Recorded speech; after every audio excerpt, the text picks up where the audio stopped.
ఆంధ్రప్రదేశ్ రాజకీయాల్లో ప్రచార ఆర్భాటాలకు డ్రామాలకు కొదవలేదు. ముఖ్యంగా తెలుగుదేశం పార్టీ వేదికలపై మైలేజ్ కోసం వేసే ప్లాన్లు ఒక్కోసారి ఎంత దారుణంగా బెడిసికొట్టాయో మహానాడు సాక్షిగా మరోసారి నిరూపితమైంది. టీడీపీ నేత నారా లోకేష్ తన ఇమేజ్ ను పెంచుకోవడం కోసం, మహిళా ఓటర్లను ఆకట్టుకోవడం కోసం మహానాడులో ఒక పెద్ద ప్రకటన చేశారు.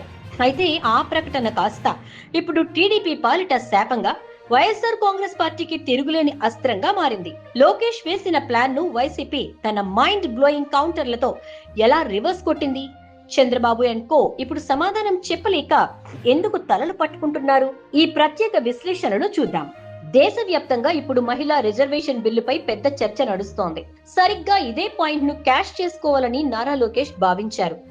మహానాడు వేదికగా భారీ పబ్లిసిటీ స్టంట్ చేస్తూ దేశంలో మహిళా రిజర్వేషన్ బిల్లు అమలైనా అవ్వకపోయినా సరే రాబోయే రోజుల్లో తెలుగుదేశం పార్టీ తరపున మహిళలకు 33% సీట్లు కేటాయిస్తామని ఒక బిగ్ అనౌన్స్మెంట్ చేశారు.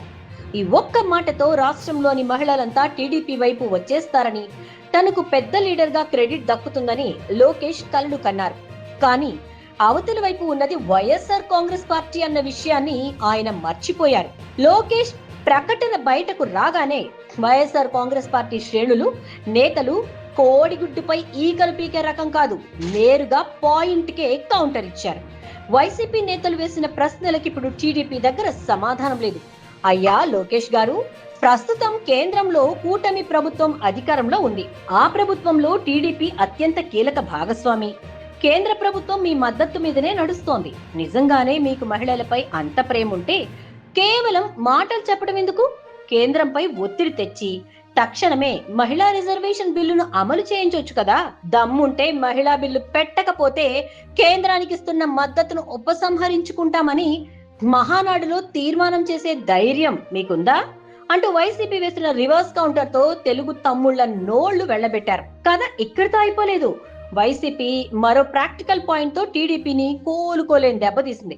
ప్రస్తుతం ఆంధ్రప్రదేశ్ లో 4 రాజ్యసభ సీట్లు, అలాగే త్వరలో ఎమ్మెల్సీ సీట్లు భర్తీ కాబోతున్నాయి. భవిష్యత్తులో 33% ఇస్తామని కథలు చెప్పడం కాదు లోకేష్ గారు, ఇప్పుడు మీ చేతిలో ఉన్న ఆ 4 రాజ్యసభ సీట్లలో, రాబోయే ఎమ్మెల్సీ సీట్లలో తక్షణమే 33% మహిళలకు కేటాయించి మీ చిత్తశుద్ధిని నిరూపించుకోండి అంటూ వైసీపీ డిమాండ్ చేసింది.